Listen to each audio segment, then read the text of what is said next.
Good evening and welcome to the Laughing Monkey Music Show. Today we have on Ivan from Men Without Hats. How are you? Good, thanks. Thanks for having me. Well, I'm glad you could come on. You have some new music on that people don't know. You had some big hits, Safety Dance and Pop Goes the World and a bunch of other fun hits, but you're still relevant. You're still kicking butt now. You've got some really good music out lately. You have a couple albums out now. Well, 221 and 222, the Again series, which I'd like to talk about. I do have one question. How come the delay between The Love and The Age of War and this between albums? Is there a thing between that or just No particular reason. I'm not the most prolific songwriter, I guess. We haven't put out that many records in the career of Men Without Hats. I say because I like it. I was hoping for one sooner after I heard it. That's why I asked. Yeah, thanks. It's mostly our fans that were bugging us for and start putting stuff down. That was it. I know it's hard sometimes. Bands are like, is it worth it to put out music? Because the industry is kind of weird and stuff too, as a challenge. So let's talk about the new series you're doing again, and then part one and part two is out now. Part one came out last September, at the end of September, and it was 5 songs, 5 cover songs songs that reflected our musical tastes growing up. And part two is 14 brand new songs. That's quite a difference. Yeah. So that's we're really happy. We had a great time making it. It was fun. It was supposed to be all one double album, but we decided to put it out in 2 parts and sort of stagger it. And we hadn't put out a record in 10 years, so we figured a double album might be a bit much. So we softened the blow and split it up. It's some great choices too, and it sounds current, but it's like if you miss the music and there hasn't been anything, because I think a big part of my favorite part of the different phases, I think after the 80s, 90s, music kind of gets kind of boring, and back from 90s, 80s back, every artist sounded kind of different. So it's very refreshing to hear, Men Without Hats and other bands, from 60s, 70s releasing new music because it sounds fresh, but it's different. Yeah. People keep asking me like, do I have problems keeping up with the current trends? I say no. The current trends are keeping up with me. The production is fantastic on it. It's even the songs that would be sort of sad because it's synth pop. It's kind of like happy, which is my favorite part about that kind of, because it's like, oh, it's kind of a sad song, but man, these keyboards are so happy. It's a synthesizer. It's very upbeat. It's produced well. I think that's one of the reasons that 80s music has a staying power, and you see so many 80s nights and stuff like that. You don't see so many 90s nights or the rest. But the 80s is kind of like disco. It's a dance music. First of all, there was a lot of melodies, and like you say, it was a happy music. It was kind of people remember the 80s as a happy time, even if it was the Reagan and Thatcher era, and people were going through, pretty much tough times like now. There was friction in the air. So it was, and I think sometimes political climate can change and influence music in a good way. Sometimes a challenge or a bad relationship. But I just think from the, but like with the 80s or even pop, you'll have like your band, and then you could have like Prince and Madonna. Like everybody sounds different though, and can be on the same station. Whereas nowadays, you pick a bunch of artists, and there's such a similarity between them. I'm not trying to sound like the old man on the front lawn, but there's a sonic and a songwriting. All your music sounds the same. It does. Well, I mean, I listen to a lot of music from all the genres. This is recently, these past bunch of years, I feel like it's just no difference in the songs at all. Like quality rise and song rise, and even the structure, the timing, the drum beats. There's nothing standing out anymore, and that's why this music is so relevant. Yeah. Still. It's not nostalgia, it's just relevant. Yeah, I guess so. And I don't know about the music today. People are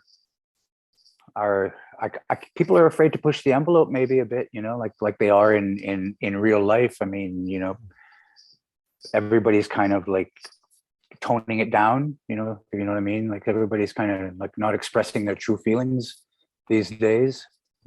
And so I think maybe that's happening in music too. People are trying to keep up too much with the current trends, and a lot of the originality that comes with creation has been lost. And I don't know. They say that you know, in 10, 20 years, most of the music's going to be created by artificial intelligence anyway. So Maybe, but artificial intelligence is going to have to listen to it because I'm not going to listen to that garbage. You know, I have to listen to original music from people. I don't know. yeah, they can use it for the elevators and the subway stations. That's They're already probably doing what's that, going right? Yeah. I think there's already a bunch of artists that could be considered artificial intelligence as it is. So I'll take the good stuff, you know. to happen. Yeah. You know, there's a reason why music sticks around. And I think, you know, you're the kind of artist, and I think other artists from, well, anytime from the 80s back gets that label and the one hit wonder, which to me feels like it's such a negative thing, the way they say Oh, it. well, we were voted, Rolling Stone magazine voted us the #1 two-hit wonder of all time. So Well, I congratulations. wear it proudly. There is no to be a one hit wonder, to get that high up in the establishment. It's like getting some kind of other business award that, you know, somebody like a JD Powers award. No one calls them a one hit wonder or something like that. I mean, that's just like an achievement. Like it should never have been like a negative thing. It's like, good for you. You got 2, 3, you got 1. That's better than anybody else has done. You know, Mhm. 'Cause who else does somebody else's day job, what they do? So to me, when I always hear that, I'm like, come on. And your albums are very solid. They're all solid through. Just that was a big song. I mean, and man, that's the Safety Dance is that song worm that you talk about it. You mention you or the band, and that song is coming to someone's head for like 3 days. You gotta it's so catchy, and that is an art. That is a talent to do that. Well, I'm blessed. I'm doubly blessed, you know, with Safety Dance and Pop Goes the World. Yeah. I got into this music because I was a fan, and that's how I got in. That's one of the tools that allowed me to do what I do. And so when I go back, I sort of digitally crate dig, you know, and go back there and sort of go through and, you know, listen to the music that I grew up with again. But when I see the number of bands that actually, you know, made music, number of people that made music and never got heard, you know, like the millions of people put their heart and soul into this thing, and their families and their mortgage and their everything into this, and, you know, didn't make a difference. Right. So when I have one song, you know, one hit wonder, two hit wonder, I don't really care, you know, as long as people are still listening to my music, and I can still go out there and tour and make records. I'm blessed, you know. So well, that's what I'm saying. I know you get it, and like I'm saying, but I always can't stress it enough on my show to people that say one hit wonder. It's like, no, I mean, you're right. Artists are struggling, and for their entire life. Imagine you doing your entire life, then you barely get any money, but you do it because you love it. No one does that. No one takes those chances. And then for you to get the double bonus to get the acknowledgement, it's like the Willy Wonka. It's your golden ticket. You know, that's a super prize. It's not like it's just one hit is all you had. You're like, you have no idea, dude. You know, it's Disneyland. So the song, what are the process of the song choices for these 2 albums you did in post? The project started off about 3 years ago as a piano voice solo project, that I was going to revisit some of my catalog and a couple of covers, you know, and like I said before, it's all due to fans like constantly pressuring us to put out new music. And so it was when we recorded the song by the Tragically Hip, Blow It High Do, and I got curious, and I was like, I told Sho, our co-producer, engineer / guitar player, I told him, like, I'd really love to hear this one done up completely, like Men Without Hats, full band. And so that's what we did. And when we did, we liked it so much that it kind of sent the project off into a different direction. And then we started making covers that, and, you know, we revisited Safety Dance as a ballad. And then we went back to the vault and started pulling out songs from Pop Goes the World era and Sideways era and stuff like that. And we put those down. And then I had songs that we've been on the road for 10 years, and you have a lot of free time when you're on the road. So I spent it writing songs in the back of the tour bus. So we had a lot of songs there demoed up and ready to go. And then, so while we were putting the whole thing down in studio, we came up with a couple of new ones too. So it's a good window on Men Without Hats, like today and yesterday. And it's a 40-year span of songwriting and kind of a best of. Yeah, but it feels very cohesive. It just feels like a fresh record with a couple different twists, you know. It's not like, it felt you know what I'm saying? Like if you do an anthology, sometimes you're like, oh, that's the early period, and the keyboards sound different or different sounds. No, it sounds like it's a fresh album with fresh batch of songs. It doesn't sound dated or or chunky. Yeah, well, we didn't have to change much. Talking about it are still the same, like you take the lyrics for a song like Heaven, and that's pretty much still what's going on. The song was written 30 years ago, but that's we're still living it today, so we live in a nation that worships its bank. Canada, right?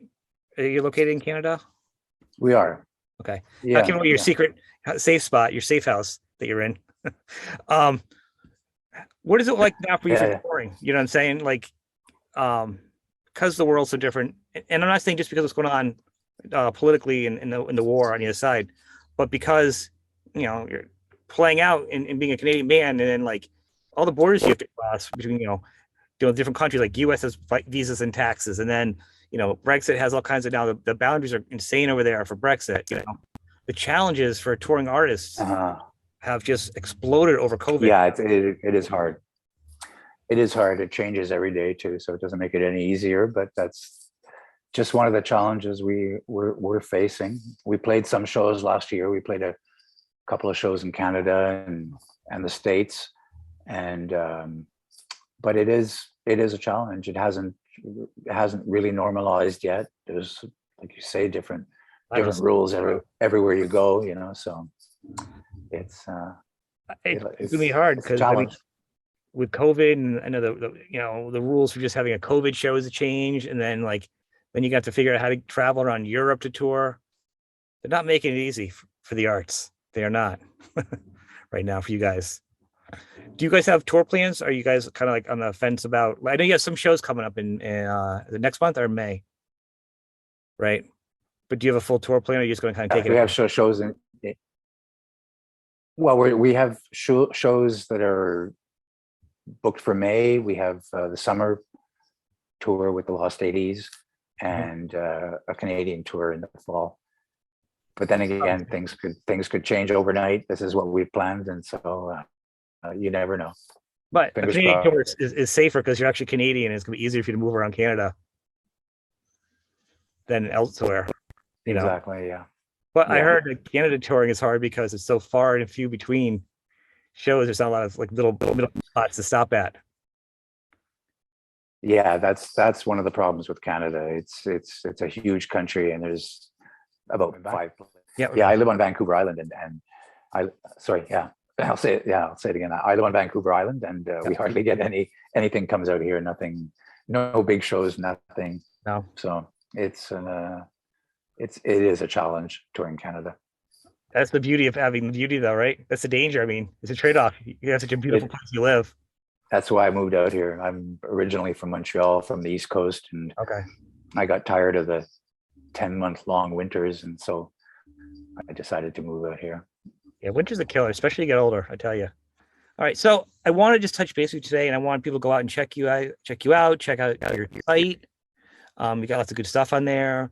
You got 2 albums out, if no one's aware of it. We were talking about, again, part 1 and part 2. It's on iTunes, probably Spotify, on all the platforms. Everywhere, yeah. Any plans to do like singles as the time goes on, or? Yeah, we are. That's one way that I was saying that the industry today has kind of gone full circle, and we're back to like the Beatles era. Yep.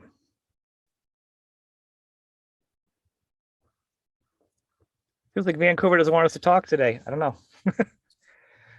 Is there any chance of you doing any live? Any chance of you doing any live of like performances, like a video, like a pay-per-view or a paid event of you guys playing out to the fans on the internet? A lot of bands have done that. Yeah, we're planning to do that pretty soon.